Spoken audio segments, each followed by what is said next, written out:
អត្ថប្រយោជន៍របស់មើមបល័យគឺពិតជាពិសេសពិសាលមែនទែនតែម្ដងបងប្អូននៅពេលដែលបងប្អូនមានបញ្ហាដូចជាថ្លោះក្រិចចាស់ក៏តែងតែយកទៅបុកលាយជាមួយនឹងស្រាសរួចហើយយកទៅរុំកន្លែងដែលថ្លោះក្រិចហ្នឹងតែ2 3ថ្ងៃក្រោយមកឃើញថាអាការៈថ្លោះក្រិចរបស់យើងគឺបានធូរស្បើយគឺទទួលបានផលគឺលឿនមែនទែនតែម្ដងអញ្ចឹងណាបងប្អូនហើយអត្ថប្រយោជន៍របស់មើមបល័យមិនមែនសម្រាប់តែព្យាបាលទៅលើអាការៈថ្លោះក្រិចនឹងទេបងប្អូនយើងសង្កេតឃើញថាស្ត្រីដែលទើបតែឆ្លងទន្លេរួចចាស់គឺតែងតែយកមើមបល័យហ្នឹងទៅបុកលាយជាមួយនឹងស្រាសរួចហើយសម្រាប់យកទៅលាបលើខ្លួនហ្នឹងទៅដើម្បីជួយឲ្យស្បែកស្អាតភ្លឺថ្លារលោងក្មេងជាងវ័យអញ្ចឹងទៅ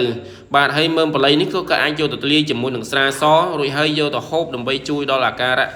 តសៃតសងរបស់គាត់នឹងឲ្យមានចលនាឈាមរត់ស្រួលអញ្ចឹងណាបងប្អូនគឺអត្ថប្រយោជន៍របស់បល័យនេះគឺមហាសាលតែម្ដងហើយសម្រាប់ការទទួលទានហ្នឹងគឺមិនមែនសម្រាប់តែស្ត្រីដែលថាឆ្លងទន្លេរួចបានហូបបានហ្នឹងទេសូម្បីតែយើងដែលជាបុរសក៏អាចហូបបល័យនេះបានដូចគ្នាបាទគឺជួយទៅលើតសៃតសងជួយទៅលើ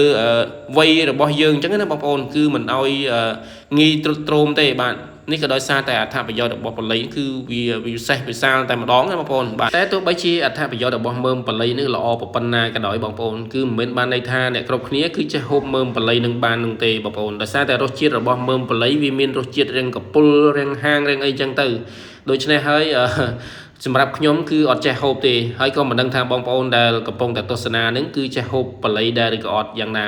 បាទបើសិនជាហូបបានគឺល្អមែនទែនតែម្ដងបងប្អូនគឺវាជួយតសៃតសងវាជួយយើងក្មេងចឹងវ័យចឹងទៅហើយសាច់ឈាមរបស់យើងក៏មិនស្អាប់ដែរបងប្អូនគឺវាមានសំណើមវាទន់វាសទន់វាអីចឹងណាបាទគឺល្អមែនទែនបាទហើយឥឡូវនេះយើងងាកមកមើលសាច់រឿងរបស់យើងវិញបងប្អូនការដែលខ្ញុំធ្វើបល័យទាំងអស់នេះគឺមិនមែនសម្រាប់យកទៅលាយជាមួយស្រាឬក៏លាយសម្រាប់យកទៅបិទថ្លោះក្រិចអីទេបងប្អូនគឺសម្រាប់ពូតយកទឹកវាទេហើយការពូតយកទឹកនេះដោយសារតែធ្វើបន្តិចនេះយើងមិនចាំបាច់ទៅរកឧបករណ៍ទំនើបរកម៉ូទ័ររកម៉ាស៊ីនរកអីសម្រាប់គៀបទេយើងប្រើតែកត្រងកាហ្វេនេះគឺងាយស្រួលមែនទែនគ្រាន់តែថាចំណាយកម្លាំងឲ្យទាំងខ្លាំងតិចដែរបងប្អូនបើមិនចឹងទេគឺមិនអាចគៀបយកទឹកបល័យនឹងឲ្យអស់បានទេហើយសម្រាប់បល័យទាំងអស់នេះនៅពេលដែលយើងគៀបយកទឹកបានហើយគឺយើងយកទឹកប្រើការចំណែកកាកហ្នឹងគឺអត់បានយកទៅណាទេបងប្អូនគឺយើងបោះចោលធ្វើជាជីកប៉ុសជីអីចឹងណានេះឥឡូវឃើញថាពូតរួចរាល់ហើយគឺខ្សោះមែនទែនចង់និយាយថាខ្សោះអស់ទឹកលីងឥឡូវយើងបានទឹកឲ្យឃើញតែទឹកបល័យនេះគឺតំណងមែនទែនតែម្ដងបងប្អូនសម្រាប់បងប្អូនដែលចូលចិត្តហូបគាត់តែប៉ុណ្ណឹងឃើញតែប៉ុណ្ណឹងគឺដឹងតែឆ្ងាញ់តែម្ដងតែសម្រាប់អ្នកមិនចូលចិត្តបាទគឺឃើញហើយមានអារម្មណ៍ថាដូចអ្នកតសៃខ្ចីមិនថាមិនត្រូវបងប្អូនបាទឥឡូវនេះបើសិនជាបងប្អូនមានចំណាប់អារម្មណ៍ដូចថាចង់បានជាប្រភេទទឹកបល័យ